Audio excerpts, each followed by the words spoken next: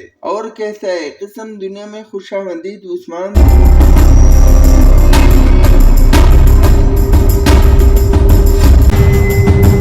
اور دوسری جانب اختم صاحب کے قبیلے میں بینگ خاتون غصے سے اختم صاحب کے پاؤں سے ڈے نکال رہی ہوتی ہے، بتا بیٹی تمہارا ماں ناراض کیوں ہے؟ اور پھر اختم اپنی بیگم سے کہتا ہے، کیا تم میری ٹھیک ٹانگ کو توڑنا چاہتی ہو خاتون؟ اور پھر چچک کہتی ہے، ماں ملعون خاتون کا غصہ آپ پر نکال رہی ہے۔ اور پھر بینگ خاتون کہتی ہے، چونکہ ملعون خاتون حویلی میں گئی ہے اس لیے دکھاوا کرتی ہے، اس نے مجھے میرے ہی قبیلے میں میرے ہی لوگوں کے سامنے بے عزت کیا، وہ یہ کیسے کر سکتی ہے؟ یہ سن کو اختم صاحب کہتے ہیں، اس نے تمہیں کیوں بے عزت کیا؟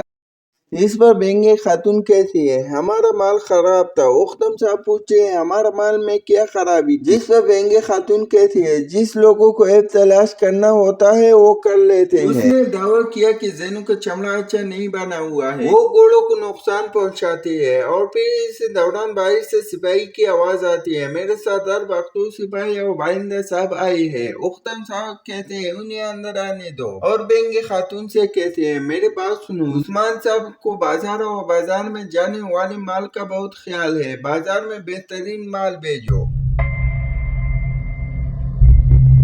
اور دوسری جانب قسم دنیا میں کنور عثمان صاحب اور باقی سپاہی خفیہ راستوں سے اس مقام پر جا رہے ہوتے ہیں جہاں پر سب کو ٹہلنا ہوتا ہے اور وہ مسلسل بڑھ رہے ہوتے ہیں۔ اور ادھر اختم صاحب کے خیمے میں بختور سپاہی اور بائندہ صاحب سب کھانا کھا رہے ہوتے ہیں۔ تو بائندہ صاحب کہتے ہیں، تو عثمان صاحب نے اپنے سپاہی کو کراش بھیجا ہے؟ اختم صاحب کہتے ہیں، جی ہاں۔ جس پر بائندہ صاحب کہتا ہے کہ میں جانتا ہوں یہ مکلے کے ساتھ قریب ہے، مجھے نہیں معلوم کہ انہوں نے اپنا سپاہی کیوں نہیں بھیجا۔ تو اس پر اختم صاحب کہتے ہیں، تم صرف وہی سننا چاہتے ہو جو تم سننا چاہتے ہو۔ صاحب عثمان صاحب نے دیوان کے دوران کہا تھا کہ کراش کارپیٹوں کے قریب ہے، ہمارا جیک کے پتہ کے قریب لے جائے گا۔ جس پر بائندہ صاحب کہتے ہیں، ہاں انہوں نے کہا تھا، اور آپ نے بھی اپنی بنوری بہنوں کو یہ پر سونپا ہے، اب کیوں خود انہوں کے ساتھ نہیں گئی کیا؟ اس پر اختم صاحب کہتے ہیں، کیا تم مزید سرزمین پتہ نہیں کرنا چاہتے ہو بائندہ؟ جس پر بائندہ صاحب کہتے ہیں، یقیناً میں کرنا چاہتا ہوں۔ اور پھر بائندہ صاحب کہتے ہیں، میں کبھی بھی مطمئن نہیں ہوتا، اپنی سپاہی کو قربان ہونے دے اختم صاحب تاکہ ہم پتہ حاصل کر سکے اور مزید سونا کما سکے۔ اور پھر بینگ خاتون کہتی ہے، غنیمت کی محبت آپ کے جنگ سے غالب آ رہی ہے۔ یہ سن کر بائندہ چپ ہو جاتا ہے اور پھر اختم